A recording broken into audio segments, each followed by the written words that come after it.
Welcome to day 2 of Insight 2022. It's our annual festival of learning and sharing events for the NHS, local government and other partners across health and care.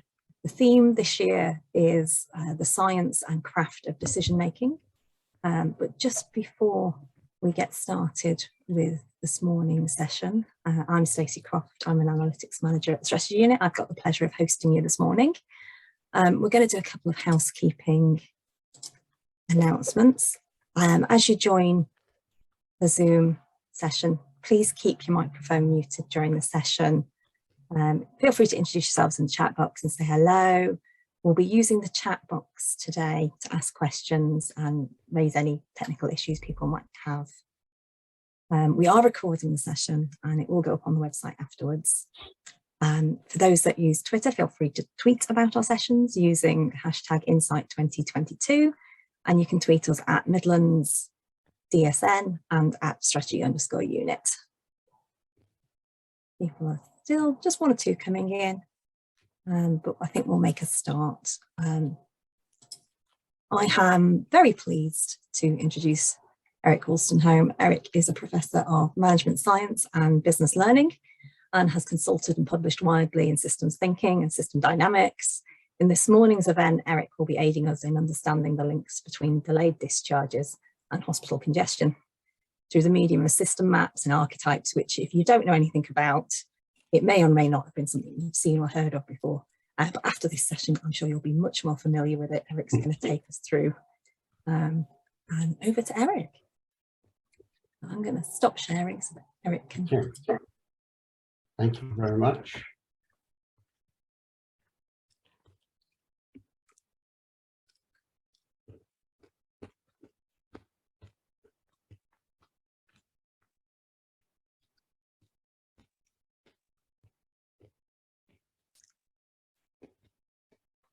So slight hesitation here whilst I find what I want to find.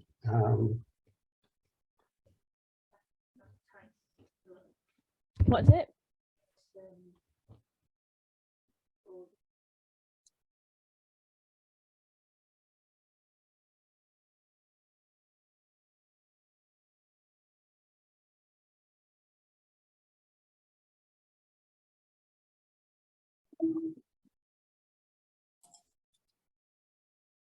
It can just take a little while to share screen. Okay, I think we're set up that. We can see that, Eric.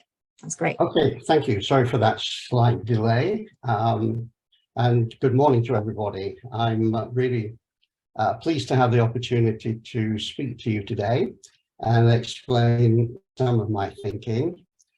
As was already said, my expertise is in systems thinking and system dynamics, and I've been using these methods in health and social care since the 90s.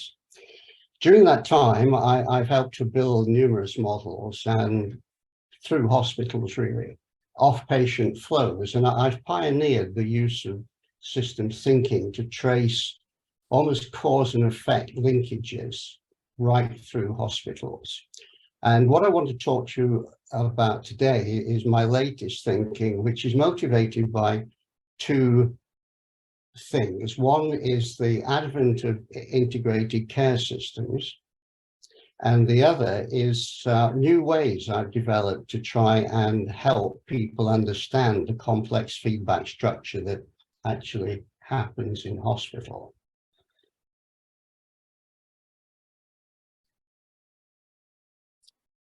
Okay, delayed discharge is a very persistent problem in hospitals, and solutions have been elusive, as we all know, for decades.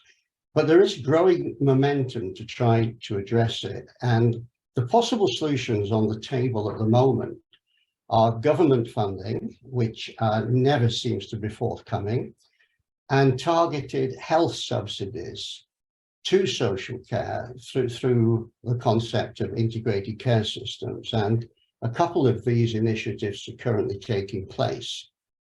Now, the argument for health helping social care is that solutions will improve the viability of social care, which we all know is in quite a bad state, and they'll directly save bed costs for health. And I put this little note on the bottom, and even save ambulance waits. And it's taken people a long time. And even the government have currently been saying that there is a link through the hospital, and that helping social care could help more than just save beds. What I want to communicate today is my insight, which is that the benefits of health subsidies to social care are still actually being very underestimated. They will not only save health direct costs, but they will also save a host of indirect costs, and so will more than pay for themselves. So the hypothesis is that any reduction in delayed discharges will, first of all, reduce a wide number of elements of congestion. It's too easy to blame congestion on excessive demand and external factors. And a commonality through this talk will be that we're often responsible for some of our own problems rather than blaming the outside world. It will reduce the use, particularly of reactive coping strategies, which hospitals use when they're faced with excessive demand. I'll explain those coping strategies as I understand them in a moment. And it will reduce, more importantly, the many unintended consequences of those coping strategies. And the potential is to create widespread benefits for both patients, staff, and hospital performance. So my talk will consist of using some systems maps and systems, what I call archetypes, which I'll try to explain as we go along, and use those to trace out complex feedback connections within hospital patient flows. My aim always in this sort of work is to describe complex phenomena on one page, and I will try to stick to that mission. I mentioned COVID in brackets here because obviously COVID makes all this worse. And yet another factor here is not whether the external environment is to blame or the internal, but being overwhelmed with something like COVID makes all this congestion far worse. So I'm not going to speak specifically about COVID, but keep that in mind.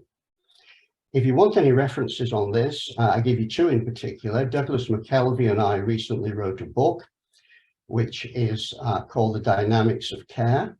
And the second paper, which I just had published, is one in the systems journal called Systems. And that's an open access paper, which is very easy to download and get into. And my whole presentation here, I hope, will have been made available to you so that you can, through that link, get hold of these other links. First of all, let me jump straight into using what I call stock flow maps to look at patient flows through hospital. It's very easy to get lost in the detail of hospitals. What I do here is to basically think of hospitals as having just two flows. One is an unscheduled pathway, accident, emergencies, etc., and one is a scheduled pathway, the elective pathway. So this is looking at the steps that people go through, from unwell at home through unscheduled arrivals and triage, and hopefully a lot of people go directly home, through waiting for a bed and eventually being admitted. And the big problem, of course, is that the number of people coming in is dependent upon the capacity. Capacity here can be mainly beds, but is obviously staff capacity, and I want to say quite a lot about staff as we go along. So we may have to wait for a bed, and this is precisely the situation I found myself in this weekend with my wife when we had to go to hospital, and I spent 12 hours in A&E in basically a treatment bay with no beds being available. And so I've experienced, unfortunately, some of these problems firsthand, even in the last couple of days. For those who need it, hopefully admissions take place. and treatment takes place and most people actually get quickly out of hospital. But we all know that there's a small number, and I say small here, it used to be when I started modeling this sort of thing, 5%. I've read recently that we're up to 30%, so that even after COVID, we've re-established this problem of delayed discharges, averaging 15 and going up to 30%. And of course, the other route that people can end up in that delayed state is to go through the elective pathway, through GPs or whatever way we get referred into hospital.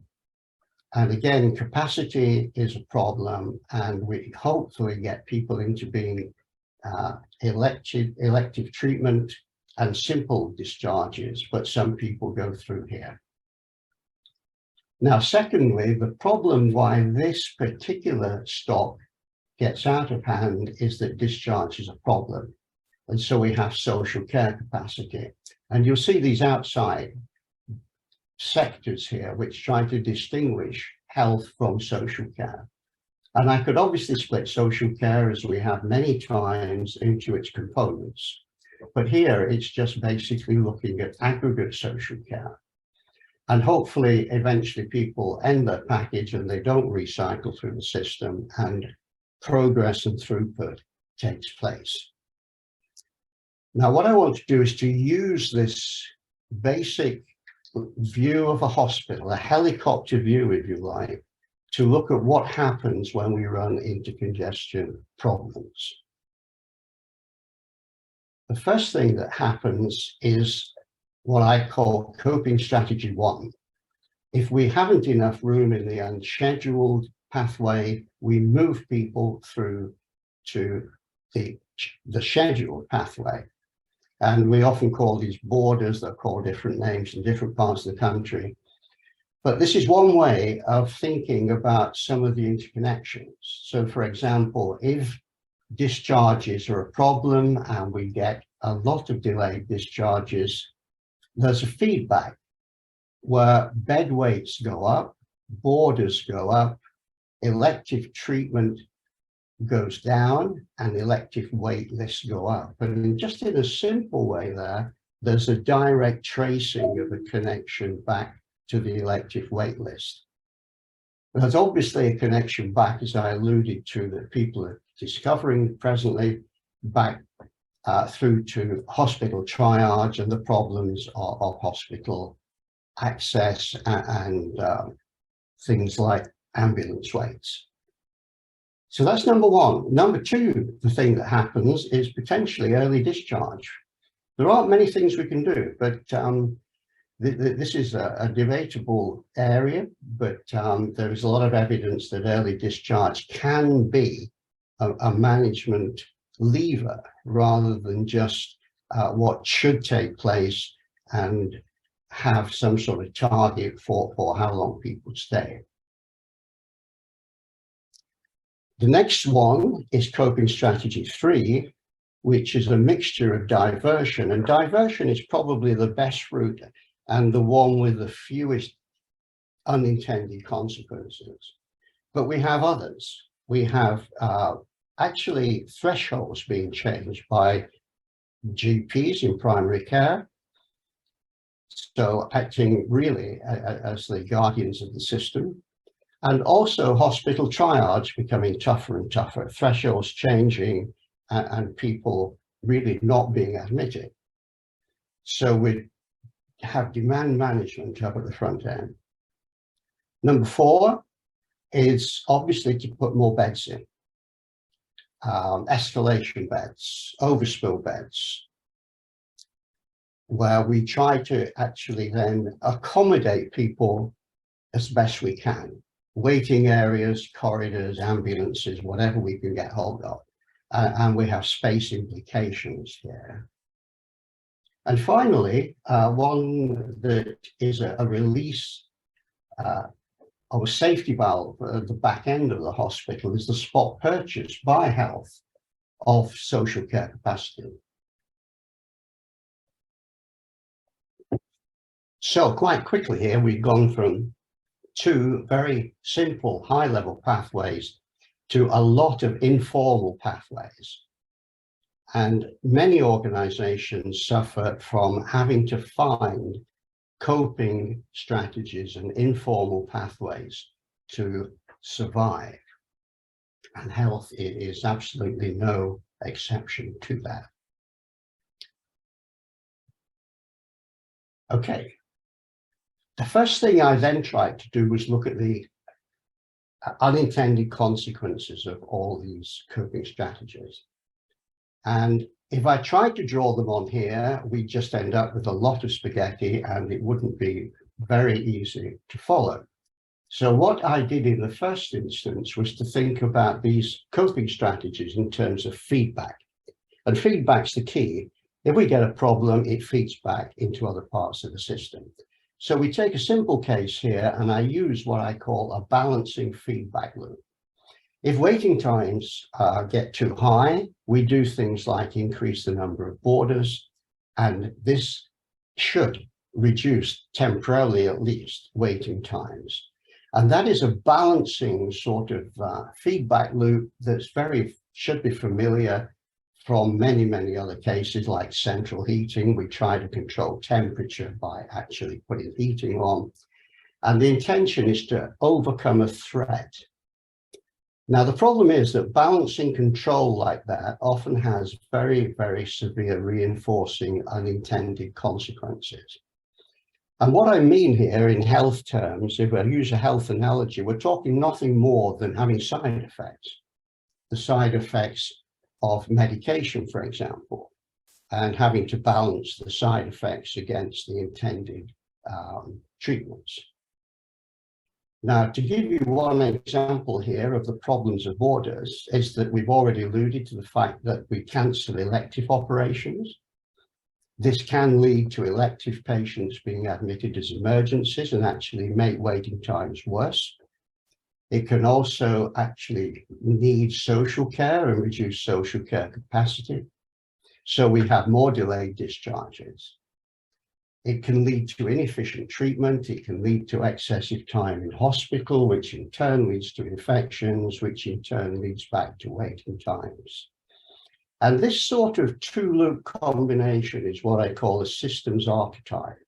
It's an attempt to balance and control a particular part of the system, but we have a spiraling alternative type of feedback loop called a reinforcing feedback loop in multiple ways, which conspire to undermine the control that we started to achieve. And the problem is that this set of unintended consequences occur after a delay. So we don't immediately perceive there to be a problem to the action we've taken. And it's also across a boundary. And that boundary tends to mask and take our eyes away from actually thinking about some of the consequences that may happen. And that structure is archetypal thinking in a nutshell. This particular archetype I call an out of control. It's sometimes called a fix that fails in the literature. It's where we have a threat, an action, and an unintended consequence after a delay and across a boundary. So my first approach to all this was to think, well, why don't I do that for each of the coping strategies? So for example, early discharge has an unintended consequences of potential readmissions. Overspill waiting mean that we close regular clinical facilities.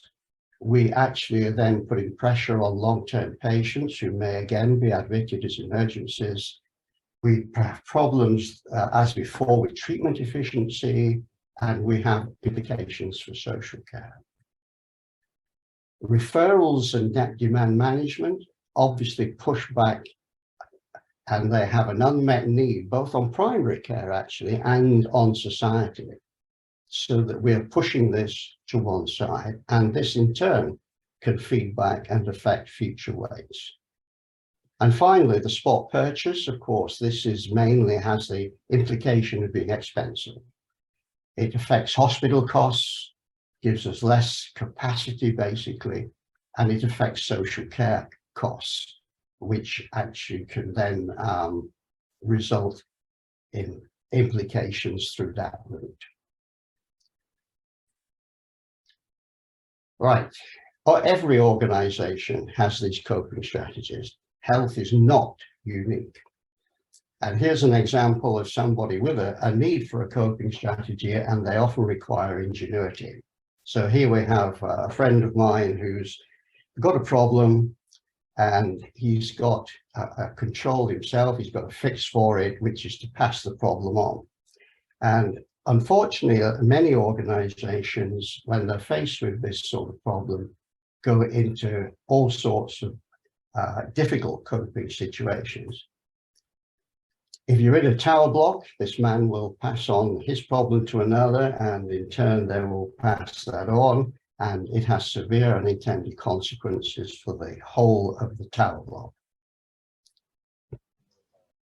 And sometimes coping strategies are just the fact that we do the best we can. So here we have a lady who's saying, my husband's no good as an electrician, but he's terribly clever as a carpenter.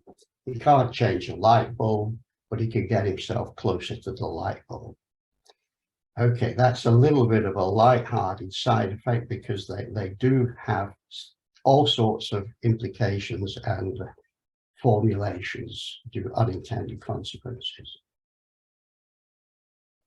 Before I really go into building a bigger picture, which is my intention today, I just want to possibly take a couple of minutes of an interlude here to say more about archetypes. We just had one example of an out of control archetype. And if I look at this in total generic terms, it goes something like this. We have a threat, we have an action to alleviate, to balance and control, and we have an unintended set of consequences. And the behavior over time of this is that we keep bringing control in and reducing the threat, but the threat keeps coming back because of the unintended consequences. Same thing as we've just been talking about: threat, action, unintended consequence. Now, there are other generic archetypes. In fact, because there are only two types of feedback loop, which I've just shown you, control loops and reinforcing, spiraling, vicious or virtuous cycle loops, there are only four types of archetypes, because there are only four ways of ordering two types of feedback loop. So apart from the archetype I just shown you, I want to introduce one other, because this is important to the hospital story. This other one is an underachievement archetype, where we want a reinforcing growth process, but it gets reduced by being countered by balancing loops. Now, here's this one. Rather than now a control loop, we have an opportunity which we want to realize. If we achieve that, that's great. But generally, we have some balancing effect, which creates unintended consequences and undermines the opportunity. And so now we're looking for growth and we're looking for achievement, but we, after a delay and across a boundary, don't achieve as much as we want. Two other things. We can also have solution archetypes. I'm sure you've all realized in what I've said so far that there might be things we can do to mitigate unintended consequences. So if we have an opportunity and we want to realize it and it goes wrong, we could, in parallel with the action to realize the opportunity, take action to mitigate the unintended consequences. Now, good systems thinking is always about trying to preempt unintended consequences and come up with actions that might help to reduce them. This is nothing more than saying in health terms that if we have some condition and we apply some medication to it and it has side effects, can we not do something to minimize the side effects? Can we give people antiemetics, some sort of treatment that will help help achieve what we want out of our actions? And the final point we need to know before going forward is that we can not just use these archetypes singularly, but I'm going to use them back to back in what I call cascades. So what does all that mean for hospitals? I want to use this main part of the talk to see how those ideas can create a more unified feedback structure of a hospital, to suggest how delayed discharges, coping strategies, unintended consequences conspire to inhibit performance. So let me try. I'm going to start with the bigger picture of the demand for healthcare.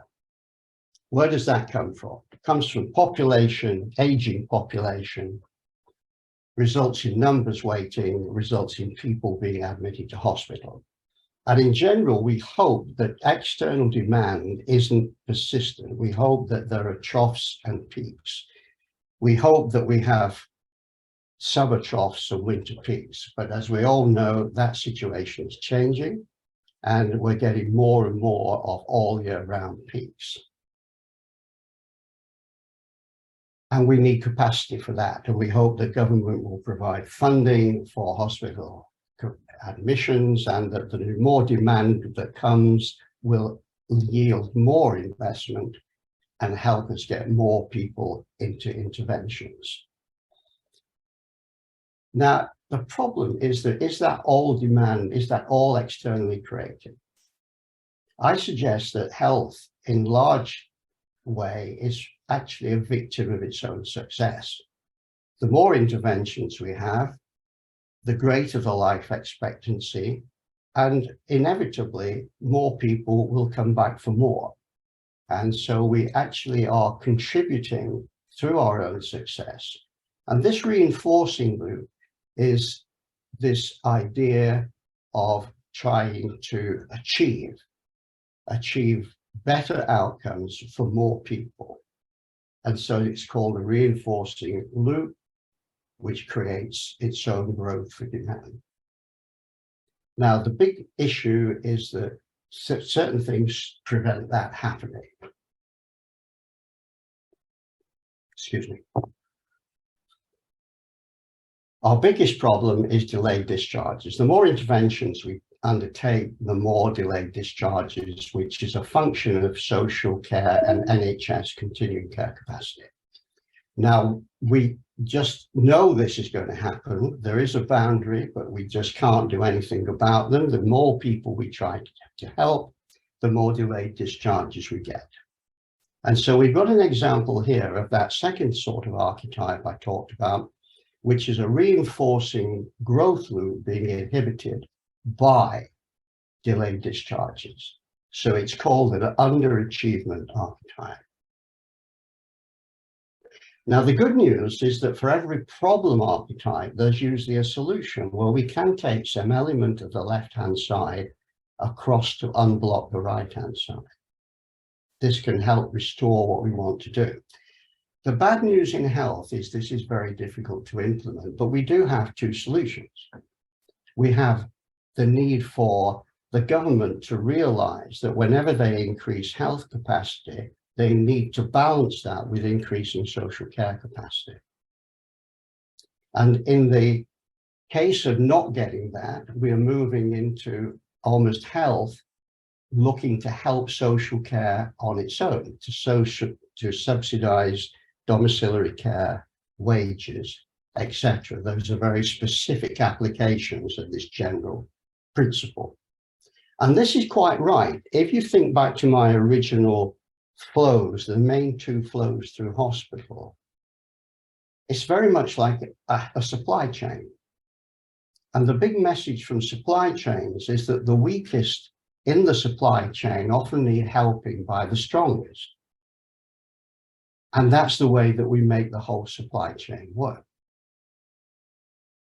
Now, because we can't make that work very well, we're left with delayed discharges. And so I'm now going to move to what we do about delayed discharges. So we have a clean sheet of paper and we start with delayed discharges. And we start with actually looking at how coping strategies are used to reduce the problem. And remember, all of these are the potential to be saved if we actually could get help in reducing delayed discharges.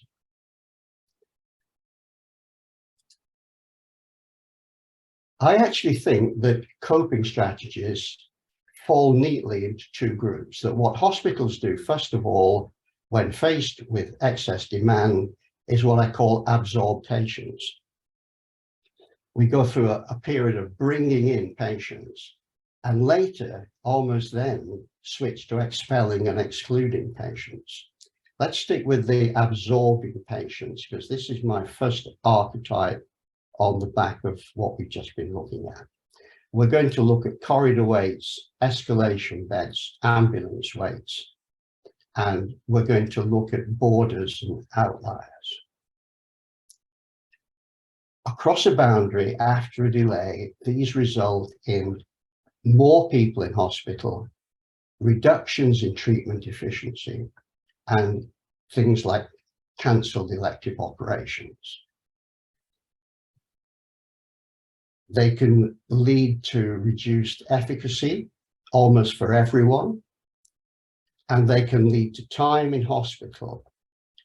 That time in hospital is not only a driver of infections, but there are other aspects as well, like dependency, depression, new conditions, and medication issues. All of these get worse as people spend more time in hospital. There are a lot of unintended consequences in that little bundle there alone. Outliers give us inappropriate locations. We can actually lose people in hospital. This again affects treatment efficiency. And what I'm then going to move to is the effect on staff. I haven't brought staff in before, but treatment efficiency is vital to staff productivity. And if this starts to decline, productivity goes down, staff pressures go up, sick leave and burnout go up, staff turnover goes up, efficacy goes down. We need more agency staff, which are expensive. And we get into these vicious downward spirals of the good and upward spirals of the bad, leading to really serious problems. In the end, it reduces our ability to have a sufficient staff capacity to work well. And we also have some feedback up here, which is to say that as we cancel operations, as I alluded to before, we actually undermine the capacity of social care. As we do, in fact, by corridor waits, people require more social care through that route.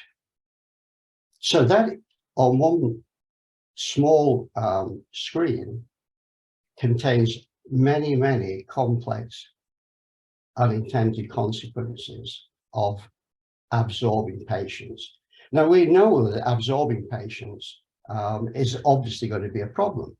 We've been trying for years to reduce hospital beds, but in this case, we actually move into escalation beds, and we move into things that we know are not going to be very healthy for us. This conspires to have more bed days in hospital, and I just want to focus on two outcomes. One is the space used, and the other is the overspend and accrued deficits resulting from these actions. Now, this enables me to move on to a consequential archetype. We get to the point where we've running out of space. It's not sustainable. And that's where I believe we enter this patient expulsion exclusion phase. This is another out of control archetype. And so I can forget what I've done so far and look at what happens when we start with just these excessive bed days in hospital and the space used and the overspend. These strategies now are to increase discharge and reduce demand, early discharge, demand management, and spot purchase. Almost we've reached, in boiler terms, in control terms, an explosive situation, and we've got to find an outlet. So the unintended consequences here are that we actually increase, there should be a link in here, that if we increase spot purchase, we increase costs. If we increase demand management, early discharge, we increase readmissions and unmet need in society. And immediately we're back into the variables that I had in the first loop, in the first archetype. So what's happening is that by doing all this, we are both undermining our investment potential to achieve what we want to achieve, and we're increasing demand. So we're doing the two bad things, increasing demand and reducing investment. And so underachievement takes place not only because of delayed discharges, but because of the actions that we bring in to cope with delayed discharges. Let's go to the full picture. This may look complicated, but I want you to realize that what we're doing here is purely a structural replication. We have opportunities over here to achieve good healthcare. We have actions to make that happen, but we have unintended consequences. If we don't have solutions from either government or from subsidies within the supply chain, we have to undertake this second archetype, patient absorption, which leads to this mass of very unhealthy, unintended consequences, which eventually forces us into doing other things which undermine what we were trying to achieve in the first place. So I want people to think, whenever you talk about delayed discharges, you should immediately start to think about time in hospital, staff burnout, staff turnover, demand on primary care, demand on society, demand on families and women in particular, and how all this conspires through the marketplace to cause problems. And this is what I alluded to in the first place. I wanted to get down to putting all of this problem on one screen, so that it is a reference point for us to think about how we can improve it. And I think once you start to take into account all these factors, health subsidies to social care start to become a very, very viable activity. It not only just saves beds, but it has the potential to save coping strategies, and it has the potential to save all of these unintended consequences. Let me summarize what I've been saying. Health spending on reducing delayed discharges could be a serious win-win for health and social care. It can be justified in terms of both direct and indirect cost savings. Delayed discharges not only occupy expensive beds, but they cause widespread congestion.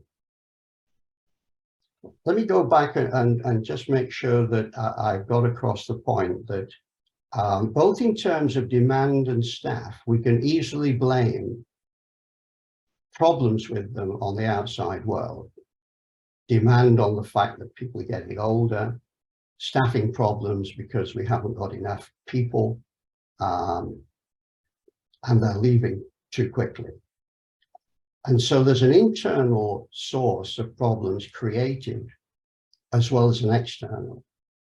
We create our own staff problems to some extent, and we create our own demand to some extent. That congestion results in coping strategies. multiple unintended consequences, and they can just reinforce the point I was just making. We can say that they are external, but they also endogenously add to demand and cause all of those problems I've alluded to. So the case for health subsidies to social care, I believe, are strong in terms of saving beds, but they're actually overwhelming in terms of reducing hospital congestion. Now, we really need to quantify some of the elements of the diagrams I've shown you. This is currently a hypothesis. The strategy unit is in fact looking for funding to quantify and to cost some of what I'm saying. So if there's any people out there with deep pockets who feel that this is a worthy cause to contribute to, then I'm sure the strategy unit will only be too welcoming of you. I also just want to say that systems maps and archetypes and simulation might seem complicated to you, but they can assist analysis and they can assist communication of these complex feedback structures. If we all had a shared understanding of some of these interactions and interconnections, I'm sure that actions and reactions and benefits would follow. So complex problems can be collapsed onto one page. And to some extent, policy analysis is often as much about what you should stop doing, like coping, as it is about what you should start doing.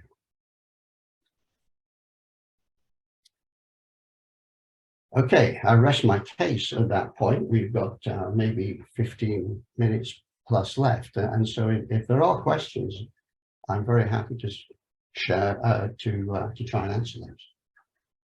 Thank you very much. Lovely, thank you. I'd like to show my appreciation to Eric for his talk. I find it really fascinating, Eric, the way you're able to capture that complexity within the archetypes, and it just seems to make sense in articulating the sort of things that are on the tip of people's tongues in such a straightforward way when you look at it, the way you draw it out and the way you take us through it. If you've got any questions, please pop them into the chat for Eric. We've got a bit of time to take some questions. Oh, I did see one pop up, which was, who should fund the health subsidies, Eric? Is it secondary care? Is it primary care? Was a question that popped up in the chat earlier on. I think it has savings for both primary and secondary. And I've never come across anybody in primary care, though, thinking that a lot of their problems are caused by failures of secondary care, and yet they are. So, yeah, that there ought to be a potential for contributions from all sectors of health.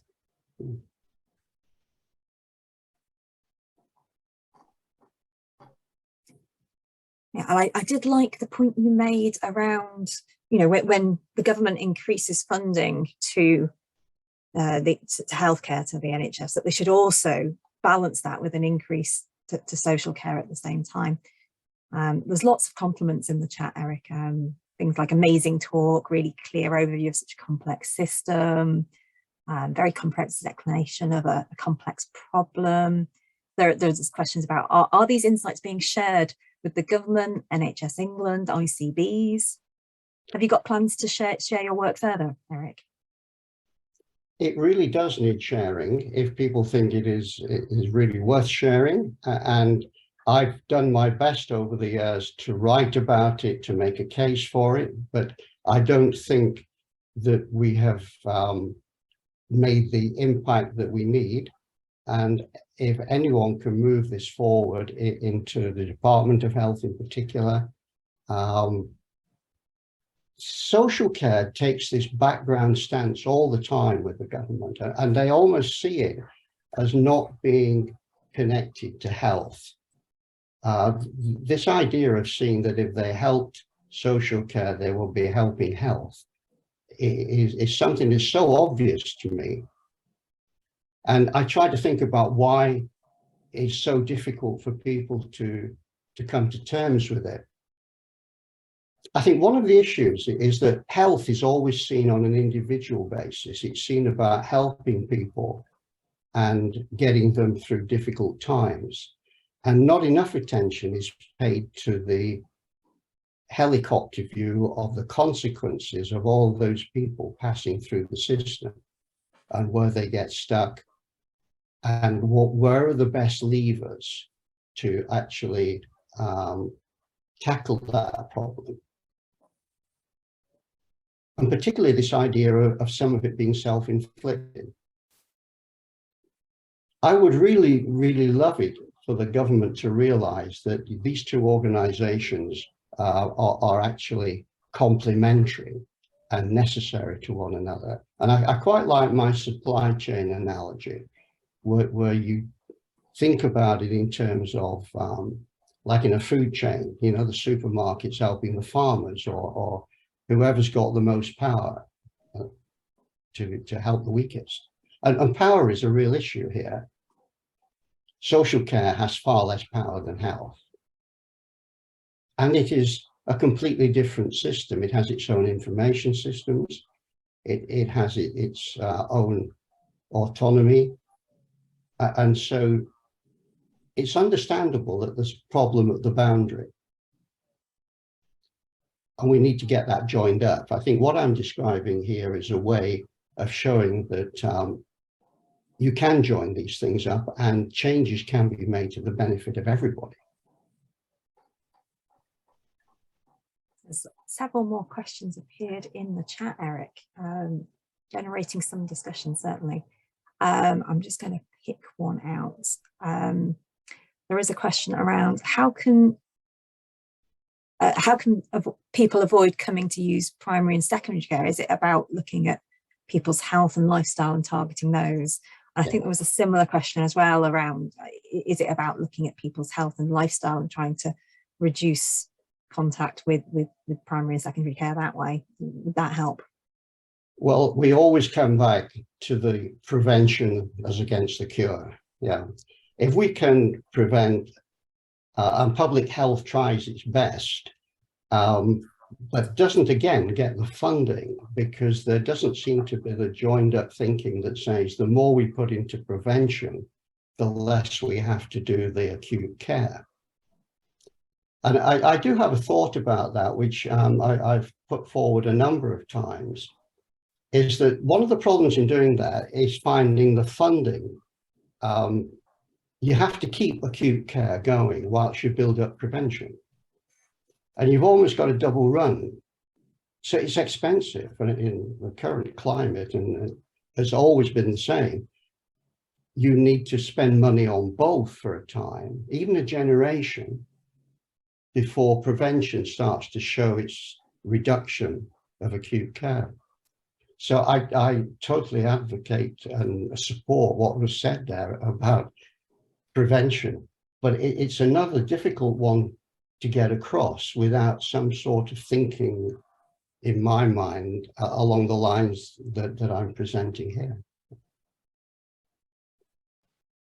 Yeah, there's quite a few related questions, all to do with you know, how much the preventative factors in. I think, yeah, you can't abandon improving the flow of patients in secondary care whilst we wait for those sorts of interventions. That's why you've got a double run. Historically, funding for public health has been cut as well as social care. So yeah, it's a double whammy, isn't it? Yes. Lots of compliments around it being a great talk. There is another question that I've picked up around, can you tell us more about the linkages between social care funding and reduced ED crowding in particular? Sorry, and reducing? Emergency department, A&E crowding. Yeah, well, that's a straightforward, I think, in terms of the interconnections, is that if you can actually get people out of hospital, you can get more in. And it's as simple as that. I'm tempted sometimes in health terms to say that hospitals just they basically have an anal problem. They have an abdominal blockage. If you can't get, and yet we're expected to push more people in to feed more people. So a hospital is almost like a body in the sense of throughput. Throughput is the key. If you can get people moving through the system as through the bowels, then you have real potential to save at both ends of the hospital. Yeah. There's some lovely comments in the chat around how people have found this useful, and the explanations have made everything so clear, and they've got lots to think about. There's also some calls to make sure that this work is shown at a national level, so that's where the greater understanding can happen. I'm just seeing if there's any more questions that I've missed out. There's a question about, again, similar to the prevention question, can we focus on multiple morbidities as a crossover from early detection to prevention? It's inevitably people with multiple morbidities who are in that delayed discharge queue. And a lot's been made of whether you could recognize people really when they come into hospital as being potential delayed discharges. I'm not sure whether you can or whether that's morally correct to do so, but if you could have yet a separate pathway to recognize the ones who are going to be difficult and to give them some sort of priority pathway. All the time in this work, we're looking at new pathways to get people through quicker. We go right back to work initially that we did on intermediate care, both at the front end and the back end of hospitals, to find alternative pathways, less resource intensive pathways that can relieve pressure. And I think to some extent this thinking does happen. People more these days think about how can we get the right people to the right care with the right level of resource. Yeah. Oh, you've got someone asking, would you be willing to do the talk at ICBs, at the integrated care boards? Someone completely agrees with you, Eric. They believe prevention is exactly what needs to be propagated. This needs to be shared with ICBs to allocate financial resources towards prevention. There's a symbiotic relationship between social and healthcare. You can't have one without the other. Very good comment, that one. Yes, indeed. And any routes we can use to actually affect thinking on this would be beneficial. It's when you get to that big picture on one page, it becomes almost less rocket science. You know, it becomes more of seeing that the obvious thing to sort is the funding that prevents all the unintended consequences. And I still keep coming back, without fully costing this, that it seems intuitively obvious to me that it's worthwhile to spend money up front to actually avoid all those consequences. But then we're talking to, you know, why don't we spend on climate change? Because we can see that we need to spend on climate change to avoid future costs. But people, and that's why those boundaries are important, people don't like to look across those boundaries and think, well, migration might be bad right now, but it's going to be 100 times worse when we've got 1.5, 2 degrees climate change. And that it's got to be worth spending now, not to have that. There's a lot of focus, isn't there, on the immediate things that will change within a government's term, and the focus on those, and not so much focus on the longer term issues. Absolutely. And particularly in health, when you're faced with catastrophic situations and people in dire straits, you've got to just deal with it. Somebody somewhere, though, has got to stand back and do this helicopter view and say, yeah, but ultimately we can do better. Alison has put a comment in the chat. Have you come across theory of constraints which is a practical approach to prioritising patients based on when clinicians predict a patient should discharge. Could you use this method to model how this approach improves care? Well, what that's attempting to do, and yes, I have some knowledge of that, is to preempt who's going to be the difficult people. And that's what I was alluding to. Can we spot people who have comorbidities, people who we know are going to be problematic, and can we look at different constraints for them, different pathways, different approaches for them?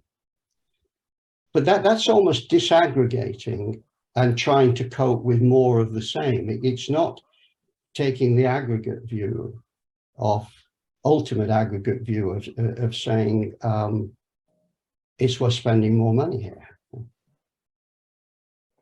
Right, we're coming to a close now, so I would really like to thank Eric and ask everyone to show their appreciation with one of their reactions on the screen. It's been a wonderful talk, Eric, very enlightening, and I think you've made a complex problem very transparent for people to see it all on one page. That's been super helpful. I do need to just remind you of some of the sessions that are up and coming. Later on today at 2 p.m, I'll be joined by Dennis Sherwood, who's a leading expert on systems thinking. Systems thinking can be hugely valuable for complex decision making, taming complexity, and bringing decision makers to a shared understanding. In that session, we'll be looking at how the science of systems thinking can support the craft of wise decision making. And Dennis will be making a case study based on primary care to show us how causal loop diagrams can be an insightful tool for decision making in healthcare. If you can't join us for that session, it'll be recorded, as is Eric's, so that you'll be able to watch it back and re-watch through some of those diagrams, and it really does start to make some very transparent sense. And I don't understand why it's not more obvious sometimes, but when we see it laid out like that, Eric, it's brilliant. It really does help. Thank you. We've got a host of other sessions running until the 1st of December. We're concluding on the 1st of December with a session I'm looking forward to from Sir David Dalton, who's the governor of the Health Foundation. He's been a chief executive in the NHS for more than 20 years. His session will be looking at how do you get the desired results from your decision making. It'll include how we make effective decisions, what influences decision makers, and how we create conditions for the implementation of those decisions. So it's one to look out for, but there's many other stars to come. So I hope you can join us for some more of the sessions. Thank you very much, Eric. And at that point, we'll bring the session to a close. Thank you all. Okay, thanks very to well. all the participants for joining us today. I hope you found it as useful and as insightful as I did. Thank you.